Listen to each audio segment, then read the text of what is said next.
Hello, and welcome to the Specialty Matcha Podcast. My name is Ryan. This is my co-host Zongjun, who also goes by Sam. Hello, hello. And we're the co-founders of Senko Matcha Products. Yeah, we launched this podcast to discuss our learning journey in matcha, share startup stories, and interview experts. And today we are here again sitting at this really beautiful view of Uchikawa.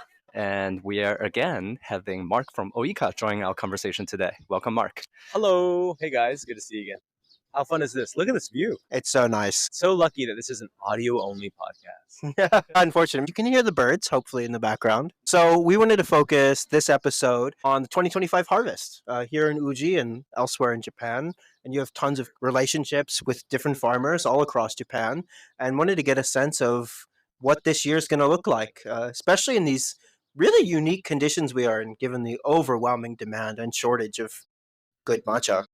Yeah. For you guys at home that want to buy matcha and restock and you're excited that the harvest is here, I do have some bad news. There's not a lot of volume this year. There's very little volume, although this is a particularly interesting harvest because the quality seems to be exceptional from what I've seen and heard.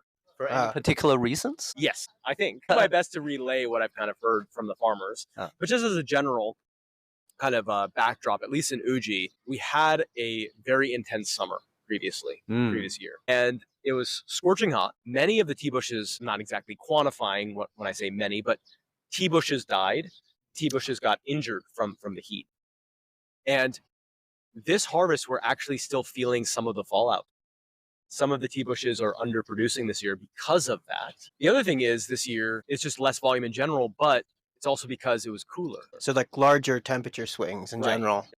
To my knowledge, there hasn't been any frosts that have really damaged things. But what I've heard from the farmers we work with is this year, low volume and pretty exceptional quality. One of the farmers said that the Saemidori that he harvested, this harvest, is maybe better than he's ever seen in his lifetime. Wow. For the Saemidori. Generational harvest. And what do they look for? Like, how can they tell before it's gone through like all the processing and aging and milled into matcha? Like, what are the quantifiers that give them that impression? Yeah, that's a really good question.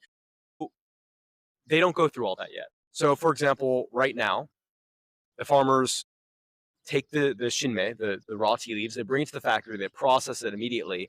And then at the end of the processing, you can just look at it and you can see traits that are desirable or not desirable, such as the glossiness of it, the shininess of it, the pika pika, they call it, the aroma of it.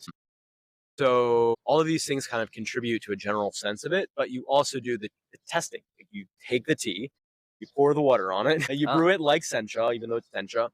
At the factory, they have a small room, it's a haikinya, an observation room, and then you taste it, and you can actually get a sense of similar to what it will be.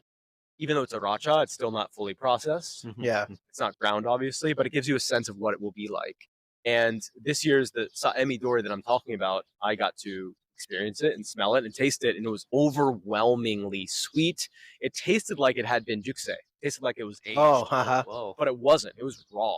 Now, I tried the Asahi too from this particular farmer. The Asahi still needs time. It's still a little too raw. But that's why I'm saying the Saemidori is particularly fantastic. And this is what I'm hearing from many of the farmers working with this year's harvest. Smaller, but arguably better in terms of its quality, which is actually not, Taishi mentioned to me, what my tea farmer friend said, that this is actually not what they want. They want, this year, we need to catch up on volume. But we're not getting volume this year. Yeah. That will definitely just translate into price. This year is going to be expensive. Yeah. Sure. It seems like it's being shoved into the realm of like it's moving from specialty to luxury almost, just because there's just such a lack of supply. Do you get that impression as well? Or because there's just so little tea. We were walking around Shirakawa here in Uji for hours, and it just gave us a new sense of scale of just how small Uji is. Yeah. So like, it's so tiny. Let me give you some numbers and just kind of talk about this generally. Before that, let me just say, I actually don't exactly agree with you. I don't think we're specialty moving into luxury. I think that the market still doesn't recognize that specialty matcha exists yet. I think most of the market is just treating matcha like a daily commodity. And everyone is about to get very punished because I believe the prices of tencha and matcha are going to much more aggressively high over the next year, 2, 3 years. But I think the benefit of that is more people are going to realize, wait, why is this material so expensive? Is this a specialty product? And more people will, I think, recognize that matcha is more than just like the equivalent of flour to a bakery. It's actually a fine product itself. Yeah, it's not a commodity. Yeah. And build the context to appreciate it fully. Yeah, I think so. Yeah. Well, that's good. One of the cool things about being outside and doing the podcast outdoors is the chaos of life surrounds us. And that's absolutely the beauty of matcha too, at least single origin matcha.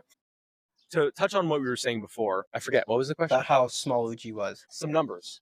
Uji, as of now, there are 35, 36 farmers in Uji. Oh, wow. Oh, whoa. Actually, it's Uji smaller City. than I realized. That includes micro farmers. So people that have like a small field that they don't advertise, they don't sell material as their own tea. They just kind of give it to a tea company. Right. 35, 36 farms in all of Uji. Of those, 9 do Hanzu. Okay. Oh, It used to be 10 last year, now it's 9, and it'll probably continue shrinking. So to give you an idea of matcha, in all of Japan, 6% of all the tea in Japan is matcha. That might change this year. This figure might be from 2022. Maybe after the podcast, I'll check the date, but It's still 6 remarkably small. right. Yeah. Like people keep talking about 4,000 ton in total. Might be a little bit of an increase for this year, but Yeah. still very little tea. That's the point. So we're talking about a very niche product. Japanese tea is niche to begin with, just in terms of the world. But in Japan, it's such a niche part of the tea industry. Then Uji represents 0.04% of all tea. Yeah. And how much Uji cha is sold? That's the point, right? So I think that these are all kind of the context, the numbers that we're talking about, and it goes smaller every year because infrastructure, right? So you have a farm, you build a new highway, and then you lose. That actually happened with Taishi's farm. So his farm was there for 300 years, and they built a highway. Now that was not recently, but these things happen, and the landmass gets smaller. And all this is just to say that, in my opinion, the price of matcha and tencha right now is grossly underpriced. I think for what it is, for the quality, for the That's limitations, the price of the most expensive matcha that Ooika sold was something like $400, $500 for 20 grams, which is like, what, $40, $50 a bowl, around that? Yeah, compare that to any other specialty product. Right, Yeah. that's what I'm saying. It's a joke. Chocolate. Right. Or even coffee now, like Mhm. ridiculously cheap when put into full context, especially within the canon of the other products that exist. That's what I'm saying. I think the market isn't there yet. I think it's underpriced because there's not an awareness of matcha being a fine food, being a specialty product. Yeah. But you both are directly challenging that in a way. And it's good. People should know that this is something very rare and specific and special. And yes, that means the price will go up. No, that makes sense. And we really hope that's the direction the industry is going. Mm. And it was interesting. We were handpicking tea last week, doing Tizumi under Honzu, and we were picking tea for 3 hours. Or it was backbreaking labor. Like Yeah. we experience, and like we're basically city people. We're not used to this kind of work. We were in pain. Like people's suffer pain bringing these products to market. And that's what I told myself. I will never take anything Tizumi and ever mix it with anything but water. And I will judge other people who turn that into a latte. It's just so much effort. It's so historically It is. all of the sacrifices that people make. It's a little unusual to me walking around matcha retail within Uji and how all of that is abstracted away. It is, yeah. Uh-huh. Matcha has historically, it feels, being two people trying to learn about it, gatekept at every single point, including the preparation and consumption. I agree. Yeah. And, in tea ceremonies, you learn about the way of whisking the tea. You learn about the history of the wares, the utensils, all of the cadence. You kind of turn it into a showroom of your Yeah. collection of antiques, but you never learn about how Yeah. the tea was made itself. You Yeah. learn about all of these artifacts and artists, but never about the farmers. Yeah, that's maybe a little critical, but I agree with you. And the thing about tea ceremony is about the art of matcha. It's using matcha as a metaphor. And that's a lovely, wonderful thing to do. For sure. But it has very little connection to the craft of matcha. Yeah.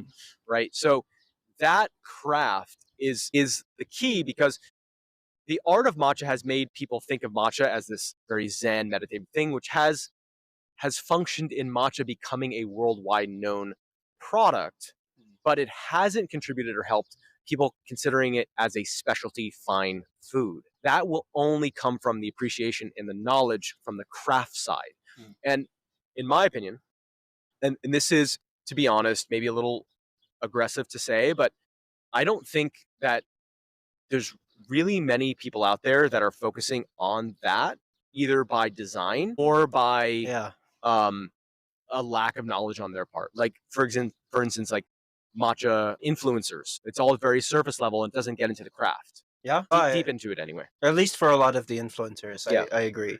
But even tea companies, like there are a lot of big tea companies that Ooika competes with and maybe doesn't compete with, but many of them don't put out content and information that goes really deep to understanding the actual production cultivation.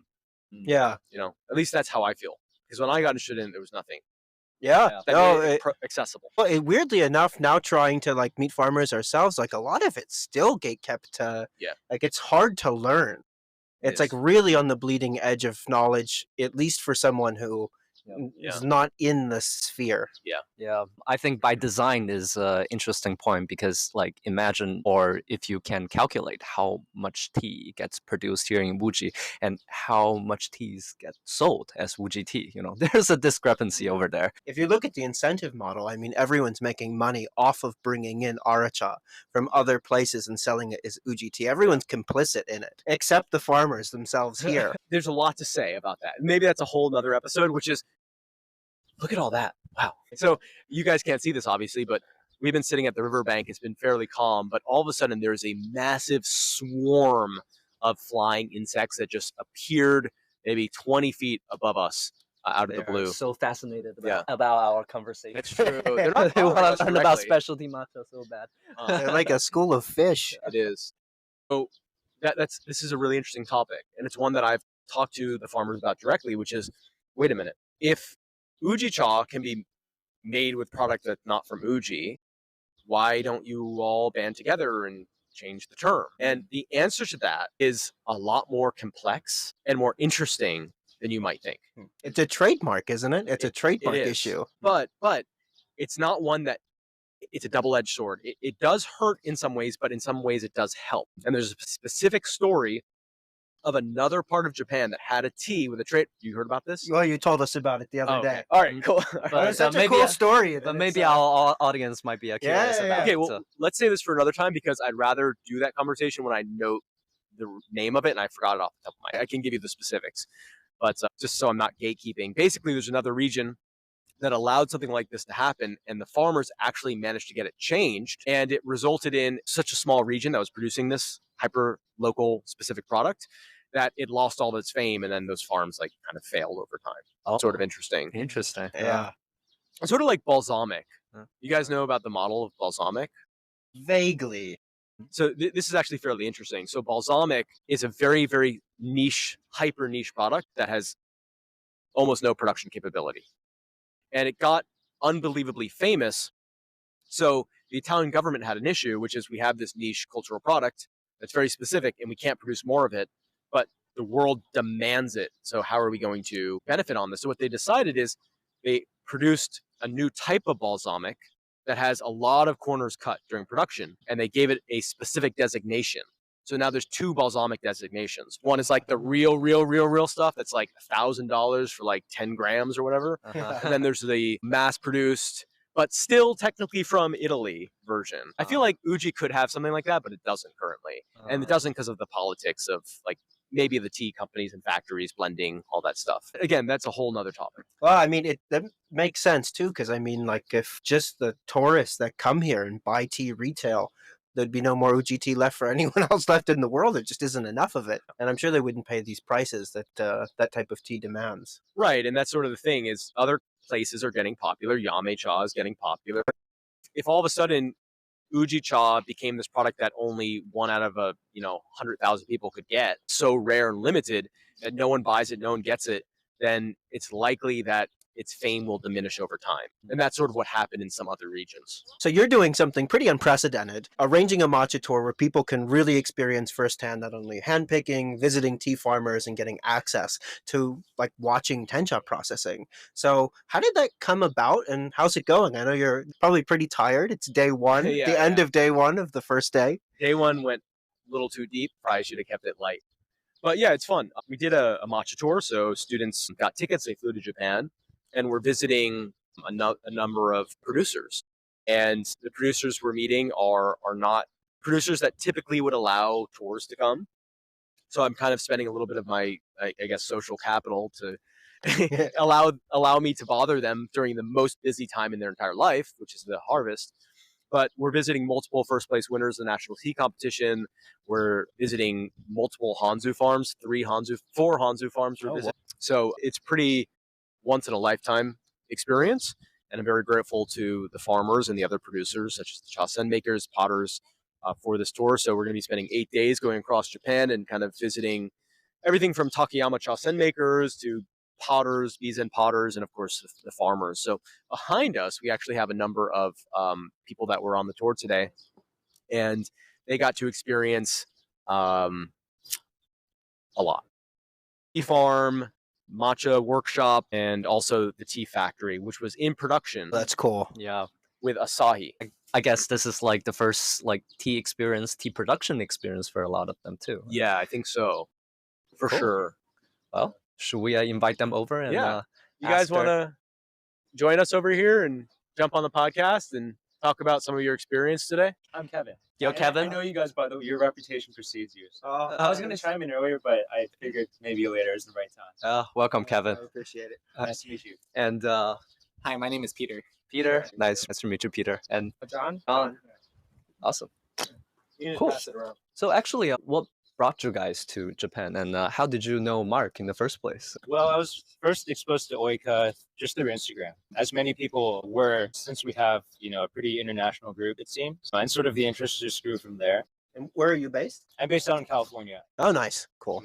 Yeah, same thing. So I found Ooika through social media. I personally have a cafe in Chicago, and so we've been focusing more on matcha, and so that's originally how marketing or social media has kind of pointed me towards Mark. And so I think Mark is a great asset to the matcha community, and when the opportunity came up, for me it was kind of like a no-brainer to kind of just come along and just meet him and everyone else and just understand matcha community more in depth. That's awesome. John? For me, it was that I think I've tallied up everyone that probably the only one that's coming into this tour with the background in Chano Yu. I started 4 years ago, but still, as you're longer term practitioners of some sort of tea, you know that it's lifelong. Yeah. Still, I think overheard you guys say how you learn about all these other things, but you rarely talk about the tea itself. That's right.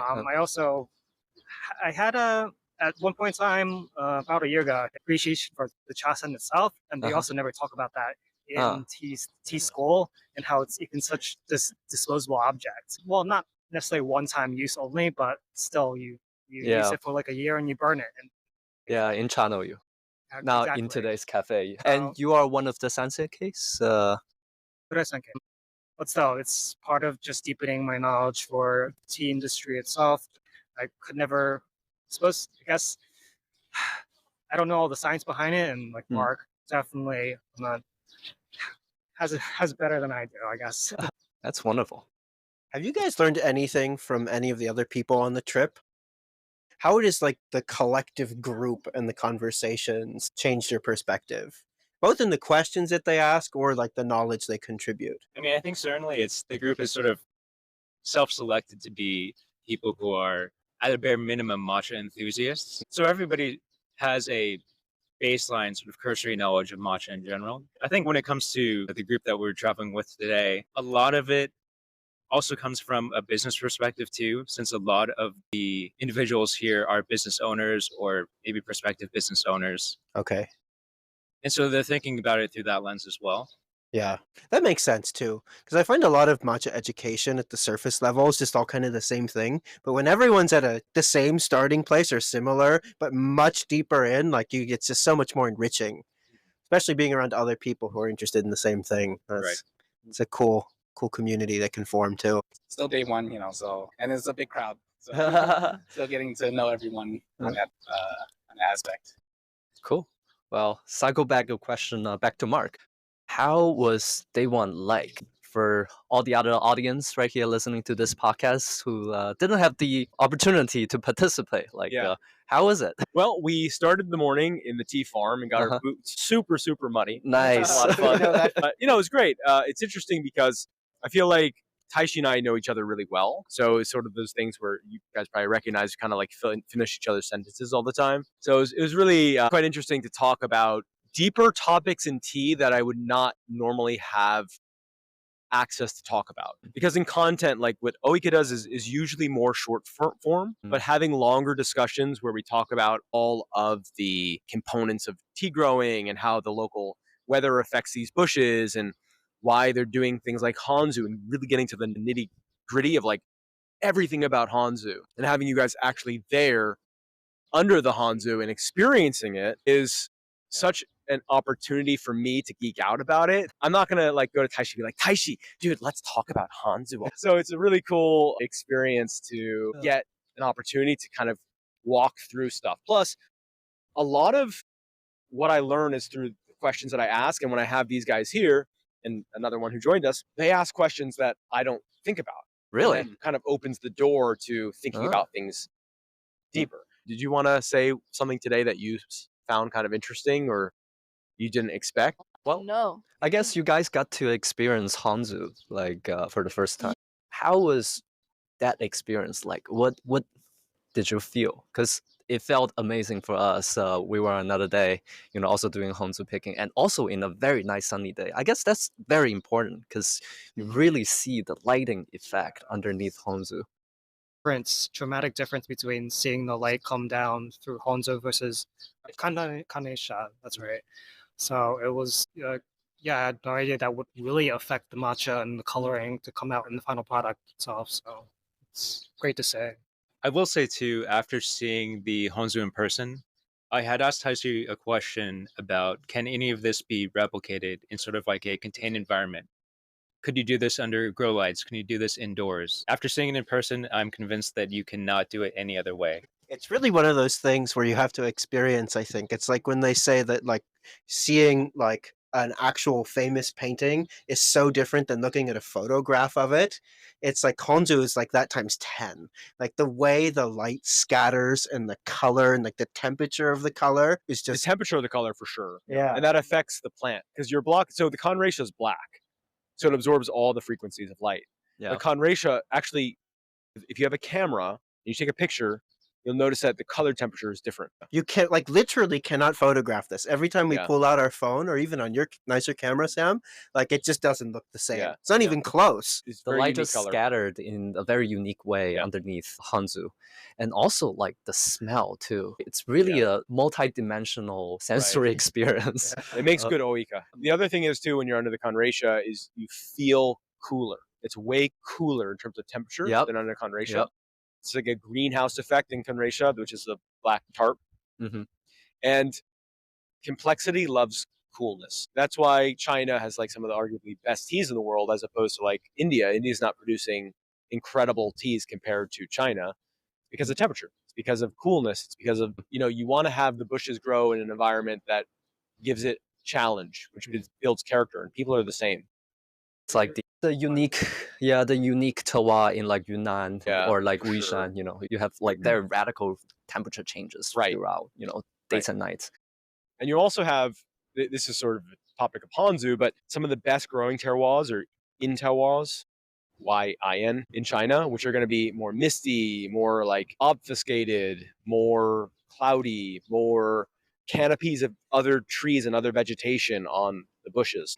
These kind of wet, cool, at night, hot days, these are great growing regions. And Hanzu kind of replicates some of that. Huh? Oh, That makes sense. Yeah, that makes sense.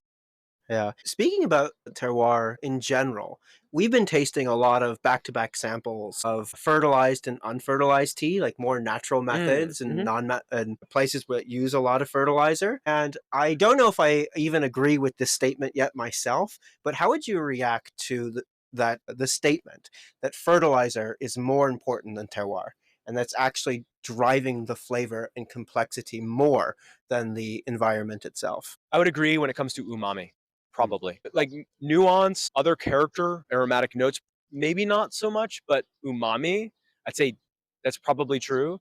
And I think that for a lot of producers, umami is the goal. So if your goal is more umami, then yeah, fertilizer is going to play along with the shading, which is how the plant is going to take in that fertilizer, is going to be a pretty necessary component to it. And I think it would be the same for foie gras.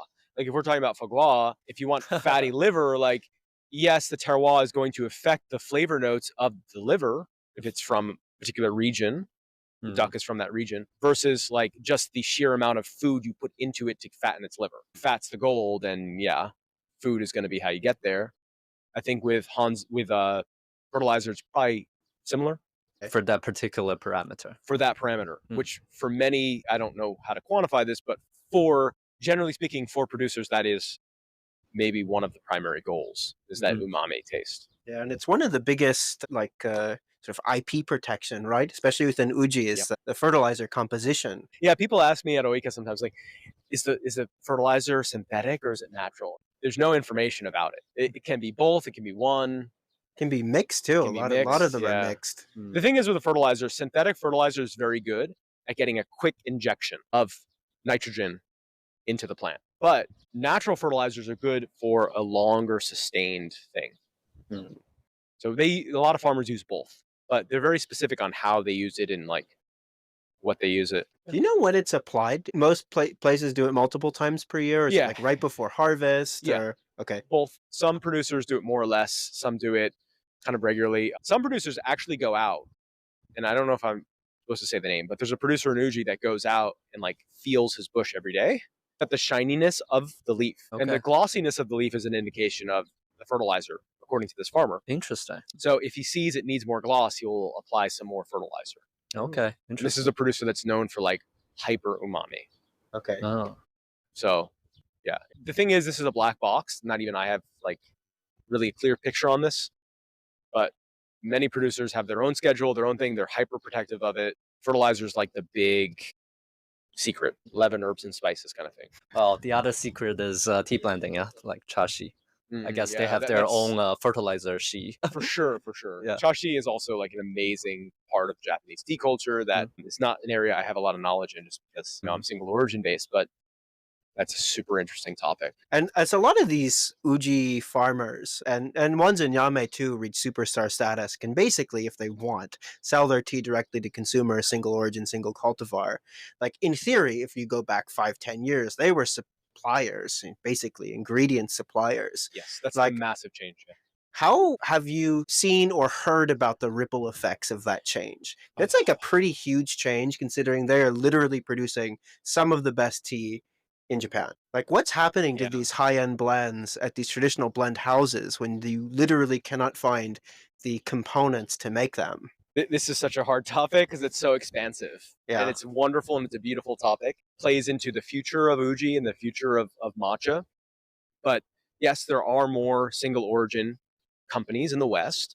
There is more demand for tea coming from specific farms. And how will the tea companies respond to this? I don't know. I don't know.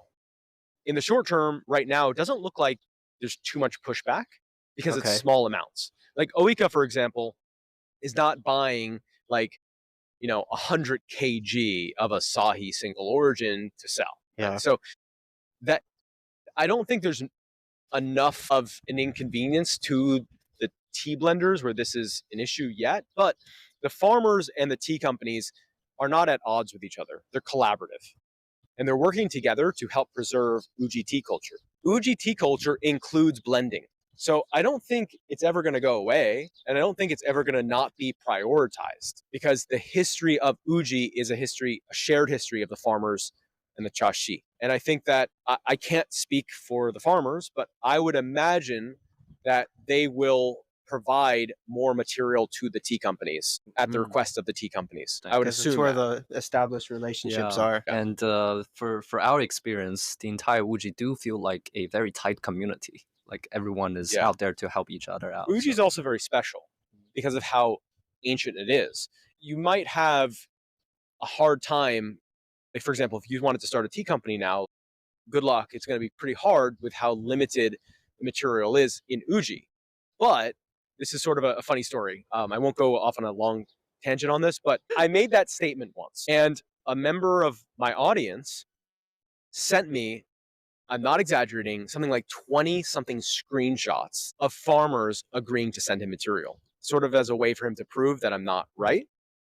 But Okay. this kind of plays into my point. If we're talking about farmers in Shizuoka or Kagoshima, or farmers that are in like Wazuka, not that there's anything wrong with them. They're a necessary part of the Japanese tea industry, and one that Ooika, we sell Wazuka, and we will sell Kagoshima. We don't yet, but we will.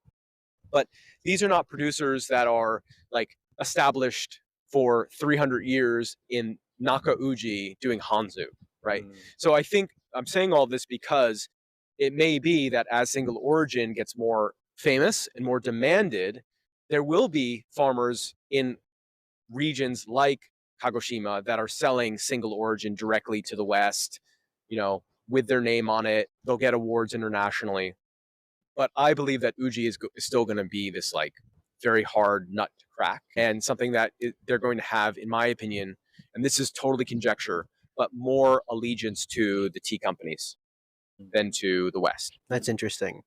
Talking to a lot of other matcha small business owners or people thinking about starting brands, it's interesting that all of these rockstar farmers that everyone's heard of, basically, if you can get them to sell you something, it's in very small quantities. Yeah. And literally, it is basically impossible to build a small business out of sourcing directly out of here. Like everyone, it feels like it's almost marketing.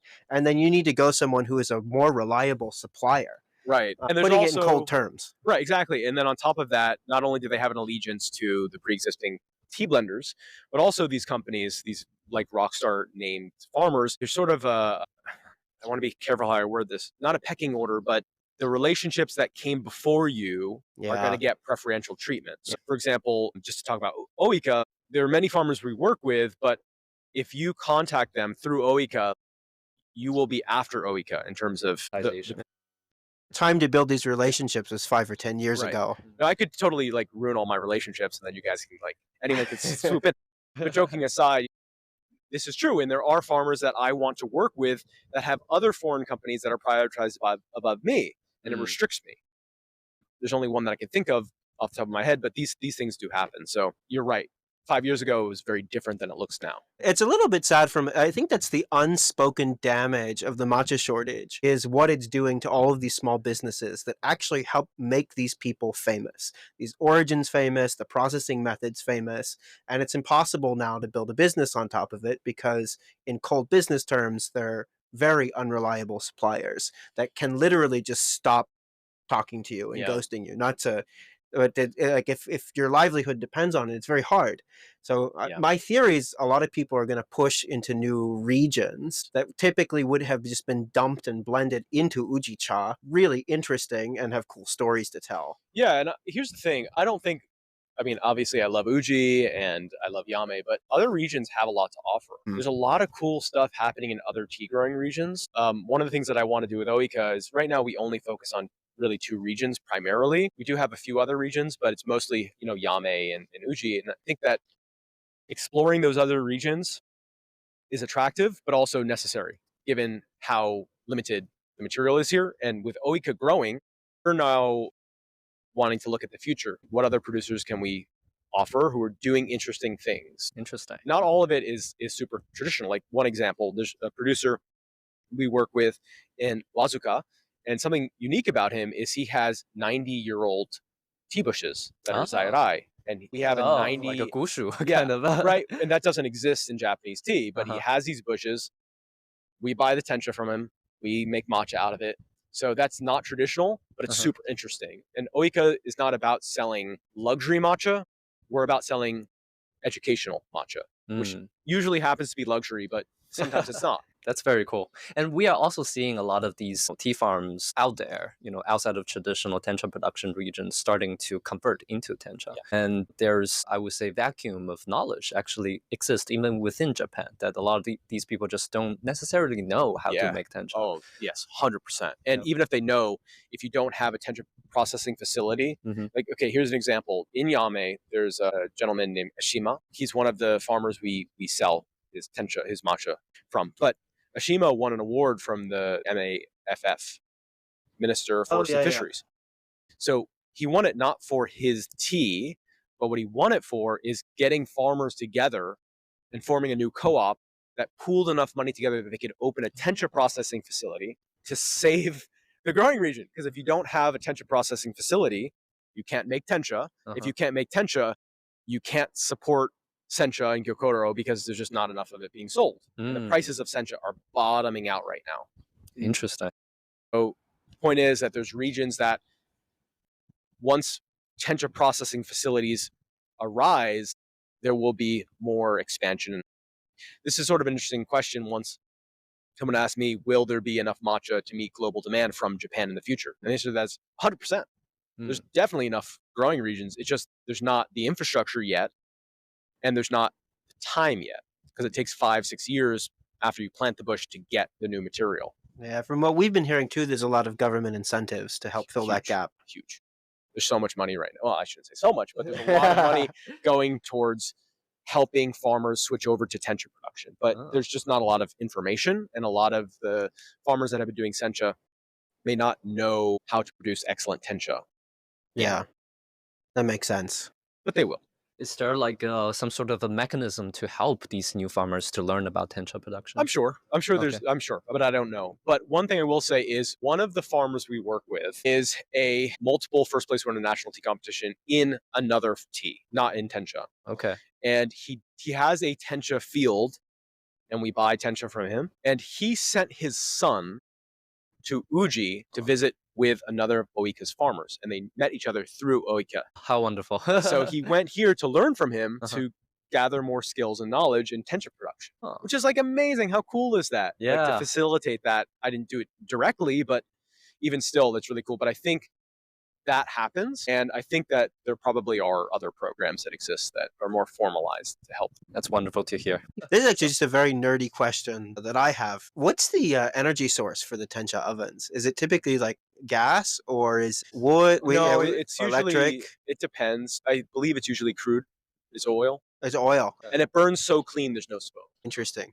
Yeah. Because we've been learning a lot. Usually. There may be other factories that use other. Because we know it's super energy intensive. Yeah, it is. Yeah. I've been seeing some of these like oil tanks, like heavy oil, like they use it to power ships, like large cargo ships. They do burn super clean, but it's out of a technique to kickstart them. It is. And even once they kickstart it, once they get the machines running, some of the factories take time to heat up. So one of the factories in Yame, it takes 24 hours to get hot enough that you can use it. Anyway, there's so much cool stuff to talk about, and like the production of the tea is so interesting. Just like they heavily guard the fertilizer, they also, as you guys found out, they heavily guard the numbers on the control panels in the factory. Like, do photos all you want, but don't take a picture of the numbers here. Oh. You don't want the other farmers to see the settings they set. Interesting. The tea factory. And also another cool thing is some of the factories, most of them are not collaborative. So like farmers go in and they make their tea and they're part of a co-op, but they don't like confer with other farmers what they're doing. They kind of do their own thing. But the factory we went to today in Uji, they're completely collaborative. So they help each other with everything, and they all know their numbers and they all know everything, and they even like help each other. That may or may not be typical, but in this factory it happened. In other factories I've been to, it's usually not that collaborative. That's such a cool feedback loop. It's like the old world, like salons and like the old cafes in Vienna. People are critiquing each other, or a cafe de fleur, and like all the artists coming together. 100%. Super cool. Exactly how it is. It's that's why the tea's so good here. To Hori-san. There's a few other members of this collective, but yeah, it's very much like that old school salon, and you see them just sitting around the tea, like picking at it and like tasting it and talking and brewing it. And it's really cool. It's really, really exciting. It's awesome. I think we should end it. That was a great place to end it. And the sun's starting to set. getting cold. Thank you so much, Mark, and thank you for everyone who participated. Well, good If- luck on your journey for the following days, and we hope to learn more from you along with all the other people participating today. Yeah, cool. It'd be awesome to do a before and after too. Oh Maybe when it's over. I'm always appreciative, and I don't take for granted how amazing it is for you guys to allow me on your podcast. I really enjoy your podcast, so thank you so much for allowing me. Anytime. Anytime you want to chat, please reach out. I love talking about this stuff. Obviously, Awesome. yeah. Us too. Awesome. So if you enjoyed this podcast, please consider sharing it with a friend, and we'll see you on the next one. Thanks. All right, see you. Awesome.